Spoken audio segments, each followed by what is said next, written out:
Hi everyone, I'm going to do just a very quick mini manicure to show you today. Just a little one. I'm going to do with French nails. These nails are slightly different lengths, they are on natural nails.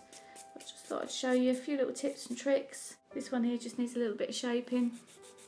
It's got a little bit of a break on it as well, so just take that down ever so slight. And now I'm going to use this cuticle pusher just to make sure that there's no skin actually sitting on the nail, which will stop the nail enamel from adhering to the nail. See, there's just a little tiny bit coming off, just a little bit dry skin. Turn that way for me, that's lovely. Can you see? Just gently going over, getting all that off. Sometimes people have like a lot of skin built up on there, and it will make the life of your manicure shorter. With this tool, which is a cuticle nipper, I'm just going to carefully take some of this dead skin away. You do have to be really careful with this because they're really sharp and you can make somebody bleed. Once you've done all your prep on the nail plate, sometimes you can have just a little bit of dust, a bit of residue there left over.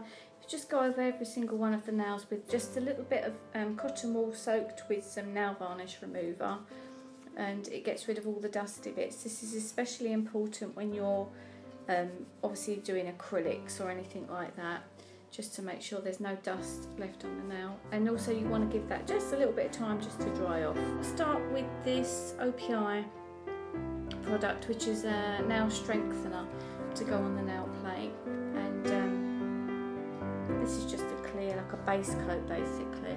I like to put this on because it gives the nail a nice strong base, and you should really be able to, actually I'm going to give you a little tip here. If you dip into your bottle, okay, because this is something that when I was at college learning all this stuff, they didn't really go over. You don't want to have obviously like loads dripping off the end like that, because it's going to go all over the fingers, especially if you're doing something bright red. So you take out your brush, take it completely off of one side on the edge of the bottle, turn it over, and on the other half just take like the tip end off, and you've got enough on that brush then to go on a small finger. Just let the brush fan out. Just let the brush fan outwards like that, and go in the middle, down one side and down the other side, and then you're not going to go near the edges, which is lovely. Turn the brush over, down one side, down the other side, and then you'll replace it. Once the nails are all prepared there, they've got their base coat all on, I'm then going to apply my white tip, which is again OPI, and it's called Alpine Snow. So what you want to do obviously is make sure you've got the right amount on your brush for this, because it's quite difficult. What a lot of people do when they're doing French is they really concentrate on getting it completely right on the nail, but sometimes it's easier, depending on the length of the nail, what the shape of the nail is and all of that stuff. It's sometimes easier to just get it on the skin and remove it afterwards. A lot of professional people do that.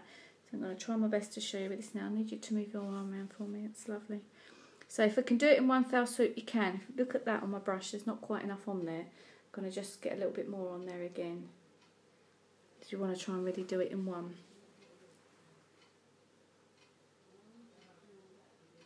It's what they call creating your smile line.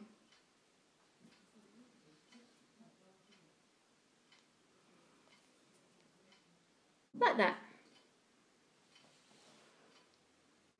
And as you can see, I've done them all with nice French tips on, but they are on the fingers, as you can see under there. So what I'm going to do is I'm going to use one of these. We call them cotton buds. Jasmine, what they call them in the States? Q-tips. A Q-tip or a cotton bud, depending on where you are. And I'm very lucky with my nail varnish remover, because in my lid there, can you see that tiny little hole? So I'm going to put my Q-tip on the end, or my cotton bud on the end, and just let it soak in. And then now I've got that soaked, I can get rid of all the like nail varnish that's around the finger, just by gently rubbing. I've done all the tips, cleaned them all off.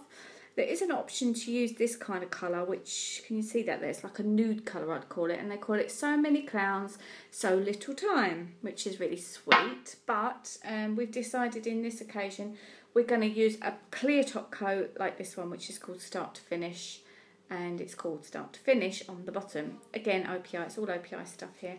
So basically just going to pop 2 coats on the top. Obviously make sure that your white is completely dry. If it isn't, it will streak as you pop this other top coat on. So just going to pop a couple of those coats on quite generously, and then generally advise your client or friend, or if it's you doing your own nails, you need to mind them for a good hour, I'd say. So like, don't do something like go and wash your hair. And there we are, finished product. You can see they're nice and shiny with the light coming in on there. There's your French.